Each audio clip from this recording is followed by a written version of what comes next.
Bonjour à tous, donc je m'appelle Marceau, je vais vous présenter aujourd'hui du matériel que j'utilise au quotidien. Me présente rapidement. Je suis dans une unité qui a un gros spectre de mission. On peut faire autant de la sécurité publique générale que du maintien de l'ordre, et ce en métropole ou en outre-mer. Donc je vais commencer par le ceinturon. Donc la base, ce sera le ceinturon de chez Agilite, le Magnetix. Pourquoi j'apprécie ce ceinturon? Tout simplement déjà pour la rigidité qu'il offre sur la face avant, d'accord, qui permet d'être total comparé à certains autres ceinturons sur le marché.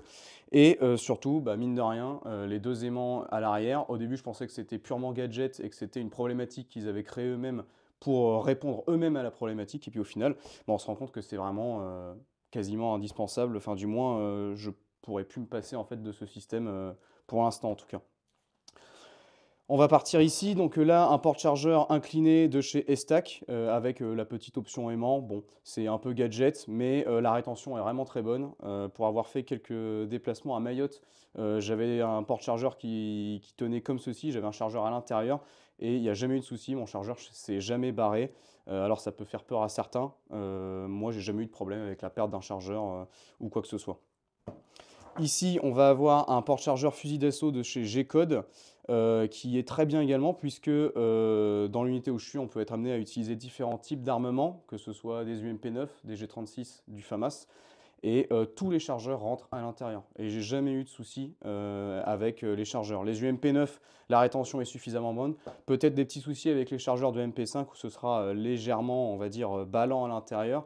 Mais encore une fois, les MP5, il faut les utiliser. Et pour les G36, pour ceux qui s'inquiètent avec les ergots de retenue qui viennent des fois un peu nous emmerder, et ben là, en fait, c'est très simple. Vous avez l'élastique juste en dessous. Vous allez venir en fait serrer la rétention. Et en fait, le chargeur va très bien se maintenir et ce sera possible de le remettre et de le ressortir très très facilement avec ce chargeur. Ici, accroché à un mousqueton à fermeture automatique pour me permettre en fait de ne pas préoccuper de la perte d'objets. Donc j'ai une paire de gants de chez Pig qui sont vraiment très bien, très bonne dextérité, une bonne préhension que ce soit sur mon arme ou sur d'autres matériels de mon ceinturon. Avant j'avais les Delta, ça ce sont les Alpha. Problème de chez Pig, c'est que c'est un petit peu fragile avec le temps, mais quand bien même il reste vraiment très très bien. Pareil, ceux-là ils m'ont fait pas mal de missions et aucun souci avec. Et caché juste en dessous la clé de mes menottes pour une accessibilité minimale par d'autres personnes. Juste à côté, une poche de chez Bulldog Tactical. Alors, c'est pas le plus optimal, on va dire, pour garder du matériel. Moi, j'ai serré à fond la rétention pour pouvoir garder une lampe de chez Modlight avec la tête PLHV2. Pourquoi cette tête-là et pas la OKW? Tout simplement parce que le rayon d'action au niveau des lumens est beaucoup plus important que la OKW qui offre beaucoup plus de candela, certes, mais du coup qui offre un champ lumineux beaucoup plus restreint. Et donc c'est plus adapté aux emplois que je pouvais rencontrer dans les différentes missions. Et pourquoi j'ai utilisé ce porte-chargeur là? Tout simplement parce que c'est très facile à enlever et c'est très facile également à remettre à l'intérieur. C'est pas rigide, c'est du tissu et la rétention élastique assure un bon maintien de la lampe à l'intérieur de ce porte-chargeur. Sous la poche fusil d'assaut, vous avez une dump pouch de chez Exatac. Alors pourquoi cette dump pouch plutôt qu'une autre? Tout simplement parce que le système d'attache en velcro ici, que vous pouvez mettre n'importe où sur votre ceinturon. Moi, j'ai fait le choix de le mettre au niveau du porte-chargeur fusil d'assaut. Ça me permet en fait de directement pouvoir venir le mettre une fois qu'il est vide à l'intérieur de cette dump pouch. Et également, ça me permet en fait de mettre le résultat des palpations à l'intérieur de cette dump pouch. Pour l'IFAC, je suis parti sur la KNR, la nouvelle de chez Northman Resilience du coup. Sur cette IFAC, on va retrouver un garrot, un RMT, qui est très bien dans la mesure où vous pouvez, si votre serrage est inefficace, venir le resserrer sans avoir à défaire votre garrot ou imposer un second garrot. Là, vous venez directement resserrer avec l'aide du cliquet. À l'intérieur de cette IFAC, on va retrouver le strict nécessaire par rapport à mon niveau de formation, que vous avez votre IFAC qui sera rempli avec le matériel à l'intérieur. J'ai simplement un chest seal de chez North American Rescue, un mini T-ban, des gaz compressés de chez H&H, des gaz compressés hémostatiques de chez Quicklot, avec un scotch médical. Sur le côté, tout simplement des compresses pour de la simple bobologie. Enfin, une paire de gants et une petite étiquette March. Et bien évidemment, en dessous, on va retrouver une couverture de survie.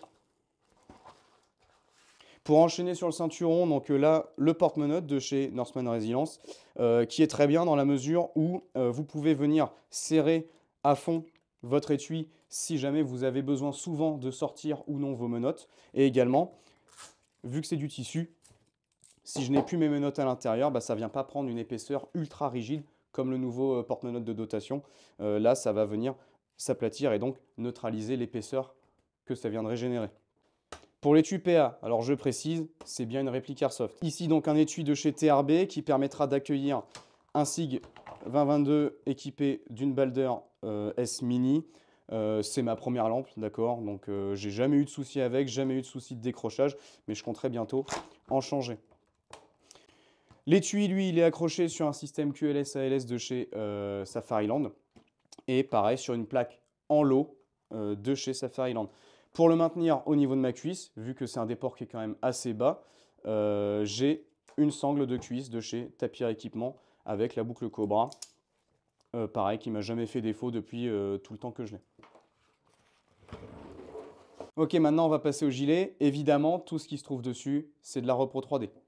Déjà, juste pour commencer, pareil de ce qui se trouve sur le côté, là j'ai une poche omnivore, pareil de chez Norseman. Pourquoi j'ai cette poche-là? Tout simplement pour avoir un emport radio. Et l'avantage de cette poche-là, on est d'accord que la radio c'est pour illustrer, mais l'avantage de cette poche-là, c'est que si, admettons, j'ai une radio type corail où le câble va passer par le dessous, et bien ici j'aurai les ouvertures qui vont me permettre de faire courir le câble jusqu'à un point d'accroche.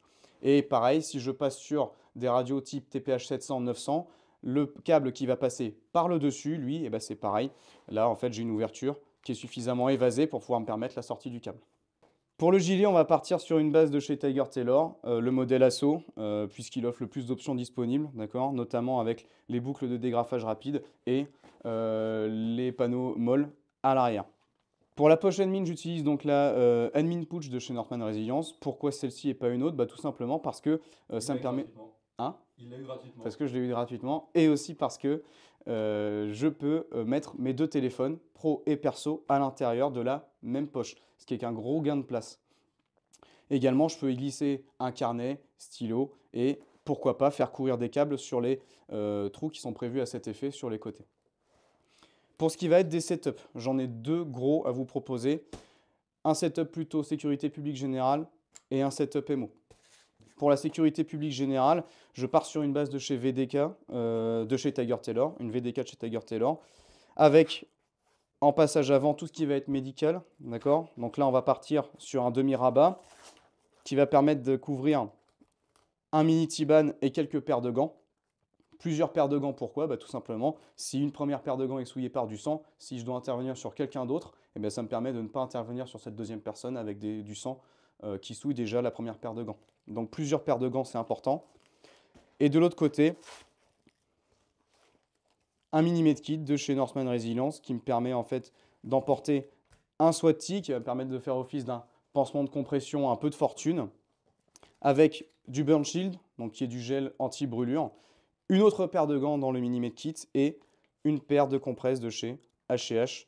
Pareil, cette paire de compresses, je l'ai choisie surtout pour sa capacité d'emport et son encombrement. Et tout ça dans un mini medkit que je viens ranger en face avant. La tirette rouge permet vraiment de faciliter l'identification type médic sur ce placard. Derrière, je vais avoir un insert rigide de chez Exatac qui va me permettre de glisser différents types de chargeurs. Ici, il est réglé pour un chargeur de type FAMAS, mais ça peut se régler pour des chargeurs de type G36.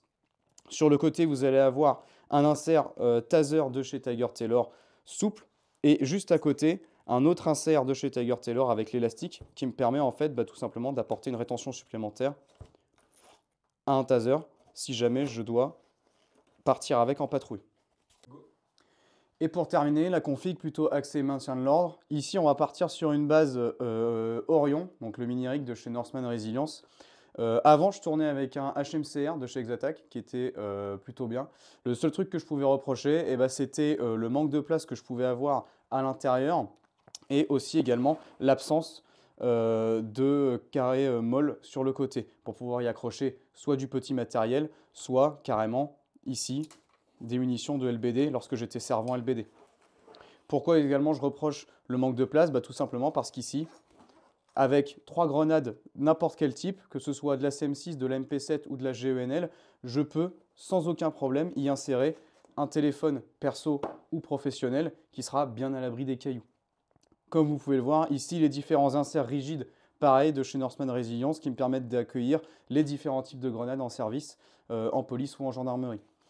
Et enfin, à l'avant, en plano frontal, on va avoir une poche CCS de chez Spiritus qui va permettre très facilement d'emporter 1 à 2 grenades à main supplémentaires et également pour tout ce qui va être GM2L qu'on peut tirer au fusil, je pouvais facilement emporter 3 à l'intérieur de cette poche. Et enfin, plus à l'avant, une petite poche pour y mettre du petit matériel comme des câbles ou éventuellement stylo, laserman, etc. Voilà pour la présentation de mon setup. Merci de l'avoir regardé. J'espère que ça vous aura été utile et que ça vous aura donné des petites idées et des petits tips pour commencer à vous équiper. Et prenez soin de vous et bon courage sur le terrain.